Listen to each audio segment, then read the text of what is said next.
Olá, tudo bem?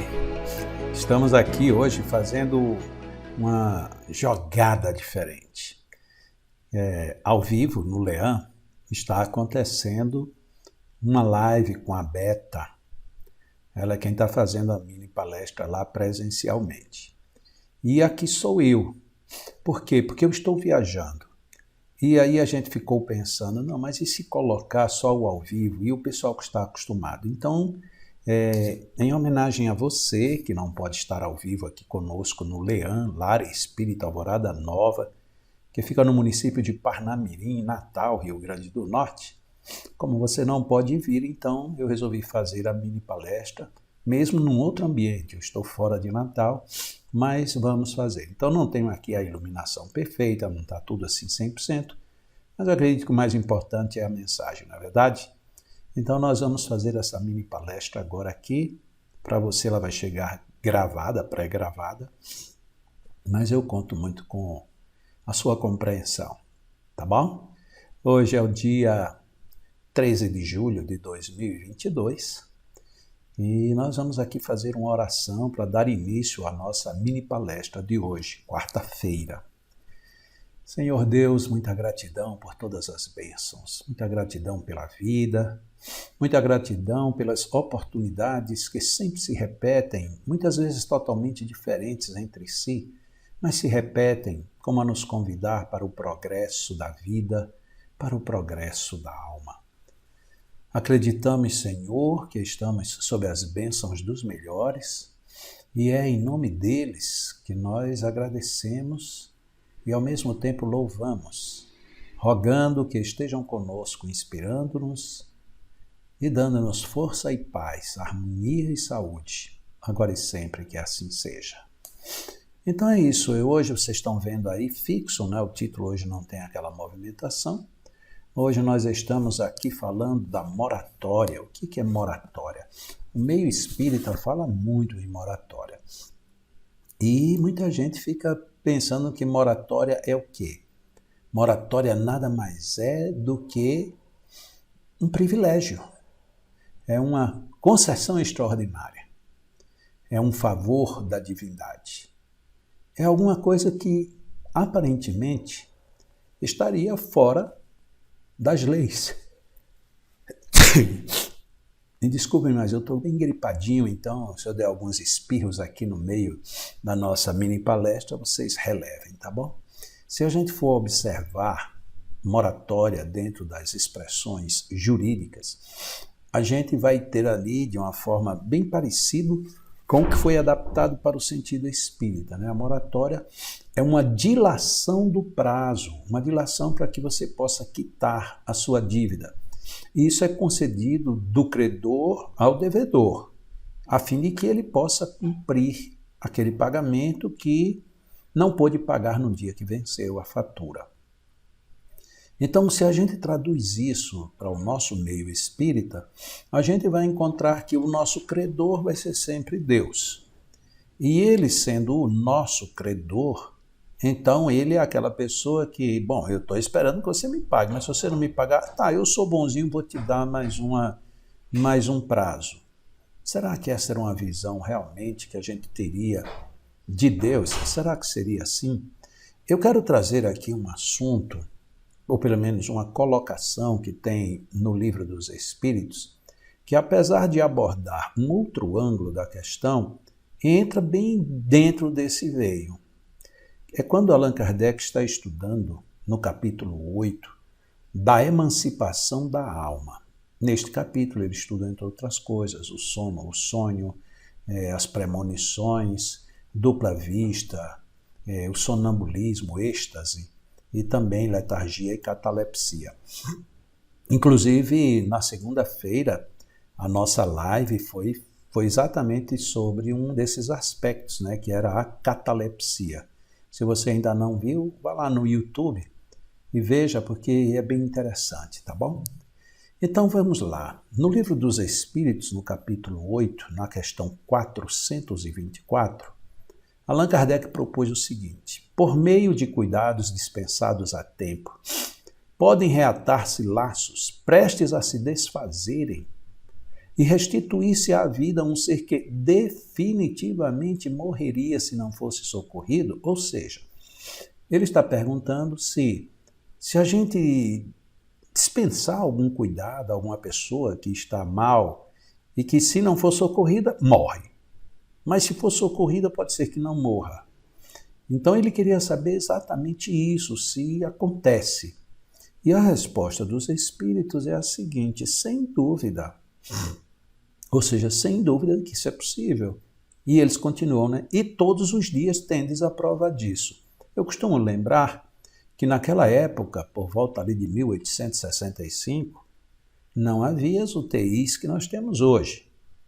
Então, ele não estava falando dessa moderna tecnologia que a gente tem, estava falando daquele período difícil, né? Então, naquela época, ele já dizia que todo dia havia provas de que, se você socorre alguém a tempo, essa pessoa pode não morrer conforme estava previsto. Mas o interessante é que os espíritos, e não Kardec, dizem na continuidade da resposta. O magnetismo, em tais casos, constitui muitas vezes poderoso meio de ação, porque restitui ao corpo o fluido vital que lhe falta para manter o funcionamento dos órgãos. Ou seja, na resposta dos espíritos, eles falam que, com o magnetismo, a gente pode prorrogar os dias de estada da pessoa na Terra. Mas aí, se a gente começar a analisar sobre o ponto de vista da moratória, não quer dizer que a pessoa estava definitivamente condenada a morrer naquele dia. Não. A pergunta é, se ela não fosse socorrida, ela iria morrer. Mas se ela fosse socorrida, então ela não morreria. E quem normalmente atuava naquela época era o magnetismo, ou seja, nem era essa tecnologia toda. Surge então aí a moratória. E se a gente for analisar agora com um pouquinho mais de detalhes, a gente vai ver que, se era o magnetismo restituindo ao corpo o fluido vital, quem tem fluido vital é o ser encarnado. Logo, os espíritos estavam dizendo que o próprio homem podia sim socorrer outro homem. Ou seja, uma pessoa pode socorrer outra pessoa através dessa transferência do potencial fluídico, do fluido vital. Então agora cai a pergunta. Então, existe ou não existe moratória? A moratória ela só existiria de verdade, para a gente ser bem literal no processo, se nós conhecêssemos o instante final programado da morte e a gente conseguisse driblar. Só que isso a gente não consegue. Porque esse instante final, ele, para nós, talvez não estivesse previsto, mas que está nas leis divinas, estava previsto que para aquela pessoa ainda iria surgir alguém que iria apresentar esforços para modificar todo o quadro. Então, aquela alteração, ela estava prevista. Porque se não for assim, a gente vai dizer que é privilégio. Por quê? A pessoa que tiver um bom magnetizador do lado e conseguir prorrogar sua vida, então ela foi privilegiada. Tudo bem, se a gente quer ficar a favor de quem é privilegiado, tudo bem, mas e dos que não são privilegiados? Como é que a gente vai encontrar a lógica divina para justificar o injustificável, né? Porque o tempo todo, quando a gente estuda sobre Deus, o que a gente aprende é que não existe privilégio. Tudo que a gente chama de privilégio é fruto do esforço, do interesse, da busca de alguém. Então, se não existe privilégio, a moratória em si se constituiria num deles. Então, não seria bem por aí. E a gente poderia resgatar aqui uma outra passagem do Evangelho, só para a gente ver como é que isso se encaixaria. Está no Evangelho de Mateus, no capítulo 27, capítulo 6, o versículo 27, quando ele diz assim: qual de vós poderá, com todos os seus cuidados, acrescentar um côvado à estatura do homem? E a primeira coisa que a gente fica pensando é, e o que é um côvado? Um côvado é uma medida de comprimento. E um côvado corresponde a quanto? Muita gente, e eu já ouvi muita gente dizendo, não, um côvado é mais ou menos uns 2 centímetros, uns 5 centímetros, uns 10 centímetros, uns 20 centímetros. E vão dizendo, várias pessoas dizem várias coisas. O mais consensual é que um côvado são 66 centímetros. Ou seja, se você brincar muito, quase 1 metro, né? Ou seja, 2/3 de 1 metro. Então Jesus não quis colocar na dúvida de você poder fazer com que alguém crescesse 1 centímetro, ou 2, ou 5, ou 10. Mas você poder fazer alguém crescer 66, que era algo expressivo. Então Jesus estava propondo de que, com todos os nossos recursos e nossa sabedoria, a gente não conseguiria fazer isso. Ora, se eu não consigo fazer com que o seu corpo cresça, como é que eu vou fazer com que a sua vida cresça? Cresça em amplitude, óbvio, não é? Então, por aqui a gente vê que era bem sério, e é bem séria essa questão do direito à prorrogação de vida. Então, o direito à prorrogação de vida a gente tem, só que nem sempre a gente tem os meios. E falecendo os meios, o processo também fica comprometido. É a mesma coisa, você pode reencarnar com o viés, o desejo, o acerto, pré-acerto de você ser médico. Mas aí quando você chegou aqui, começou a relaxar, não quis estudar, não se preocupou, não fez na época minha, né? Você não fez vestibular, hoje você não fez o Enem, não fez nada disso. Você não passou, não chegou lá, e aí você vai dizer, não, mas eu não estava programado para ser médico? Sim, você estava programado para ser médico. E você teve todas as condições, mas você desperdiçou. Então a questão da moratória, ela não se vincula a uma característica de privilégio, mas uma característica de uso e de busca. Você usou, você buscou, você encontrou, e aí você teve o resultado. Tudo isso é muito valioso para a gente deixar bem patente de que a vida ela não pode ser injusta. Porque na hora que ela é aparentemente justa demais com um através de privilégios, na hora em que alguém tem o direito de perguntar e por que não eu, a partir daí houve um desequilíbrio. É óbvio que nós, seres humanos, provocamos desequilíbrios com quase tudo. E no campo emocional, então, a gente é perito nisso, né? A gente está sempre comparando para querer vantagens ou comparando para denegrir aquele que a gente não gosta ou aquilo que a gente não aprecia. Então, a gente é perito nisso. Por isso é que a gente quer tanto reclamar o direito de uma moratória. Mas a moratória é um direito que a gente procura. Se você está com muitas dores já há muitos dias e nunca fez nada para curar, você ainda não se curou, ou seja, você não teve a moratória para viver agora sem a dor, porque você não buscou. Então a moratória ela é resultado também de uma busca. Não é algo, como se diz vulgarmente, que cai do céu. É algo que tem o seu valor. Mas só para a gente ir concluindo, um dos pontos que eu quero aqui no final deixar bem notável, bem notório, é que quando os espíritos disseram que aquele doa o fluido vital que falta para o funcionamento dos órgãos, ali os espíritos estabeleceram para nós que existe, primeiro, um princípio vigorando na nossa vida e que esse princípio ele pode se esgotar. Mas antes dele se esgotar, pode ser que a gente tenha como completar. É mais ou menos assim, você tem um carro e você sabe que ele tem um tanque para tantos litros e o consumo médio é tantos quilômetros por litro, então você vai sair daqui para uma cidade e esse tanque dá suficientemente. Mas no meio do caminho você passou por um lugar pedregoso e uma pedra batendo ali com o atrito do pneu furou o tanque. Então você tinha previsto ali alcançar 500 quilômetros e quando você vai ver 300 e pouco e o tanque está praticamente vazio. Então você vai fazer o quê? Ou você para num posto para completar, ou você para examinar por que foi que aconteceu aquilo, por que o carro de repente começou a consumir em excesso. Isso seria o equivalente à moratória. O seu destino é a distância de 500 quilômetros. Mas para você chegar lá, você vai precisar do apoio intermediário. Isso é o que nós chamamos de moratória. E isso é o que não foge do princípio da justiça divina. Porque de outra forma, a gente estaria totalmente à mercê dele gostar ou não da gente, dele simpatizar ou não com isso ou com aquilo. E graças a ele, a vida não é bem assim. A vida é, você tem direitos, você tem deveres. Você pode alcançar, mas você pode perder. Então vai depender sempre de cada um de nós. Tudo bem? Então, entendendo, se a gente entendeu aqui, pelo menos se a gente chega aqui num bom acordo sobre moratória, que bom que a gente tem a moratória do entendimento também, né? porque a gente está buscando. E isso é muito bom. Eu convido agora que a gente faça uma oração.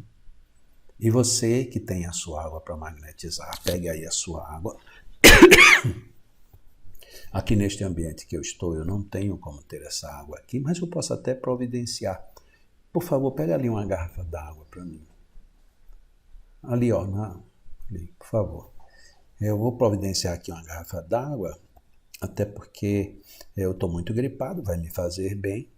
E também vai fazer bem a Lucila, minha mulher, que na viagem ela ficou meio enjoadinha e não ficou passando muito bem, não sei se foi algum alimento, alguma coisa. Aí a gente já aproveita e já faz aqui uma água para todos nós. E vocês aí aproveitam e faz também essa água para vocês, tá bom? É só trazer uma garrafa d'água. Muito obrigado. Pronto, então aqui nós temos a nossa garrafa d'água e nós vamos magnetizá-la, tá bom? Eu estou segurando porque eu não tenho nada a apoiá-la, mas você pode deixar uma mesa, você pode envolvê-lo assim, segurando com as duas mãos, você pode usar só com uma mão em cima, não precisa ficar fazendo movimentos e tal, ok? O mais importante é que a gente esteja no foco da transmissão dos melhores fluidos para a nossa água. Deus, amor de nossas vidas, vida de nossas vidas, sentido de justiça, amor e caridade em nossas vidas. Que nós saibamos sempre aproveitar tudo que nos ofereces e tudo isto sendo moratórias para o nosso crescimento. Neste momento que estamos aqui rogando bênçãos para cada um de nós, também pedimos que os amigos espirituais magnetizem nossas águas e que esse magnetismo fortifique nosso corpo, nossa alma, que nós encontremos aqui as melhores vibrações, as melhores harmonizações para os nossos mundos interior e exterior. E desta maneira, vivamos melhores em nós mesmos. Amigos espirituais, gratidão imensa pela bondade de estarem conosco e nos permitirem usufruir de seus fluidos junto com os nossos e de tantos outros que neste momento estão na mesma sintonia. Que tudo isto seja muito benéfico, que vivamos com gratidão, que vivamos com alegria, que o teu amor seja espelhado na nossa vida e, portanto, que nós amemos com grandiosidade de alma. Obrigado, meu bom Deus, por tudo. Que a nossa água esteja bem magnetizada e que ela nos faça o bem que tanto buscamos. Que assim seja. Graças a Deus. Então, assim nós tivemos a nossa mini palestra de hoje e eu espero que tenha sido interessante para você. Eu mando um grande abraço, volto a pedir desculpas pelo meu estado gripal, mas eu fico muito feliz em não quebrar esta doce rotina de fazer essa mini palestra em nome do Leão. Tenhamos todos uma excelente quarta-feira, final de semana até o domingo aí, muito grandioso, glorioso, feliz, pleno. E que em gratidão a Deus por tudo isto, que sejamos melhores também. Um grande abraço, meus amigos, minhas amigas, meus irmãos e irmãs. Sigamos abençoados por Deus, hoje e sempre. Que assim seja.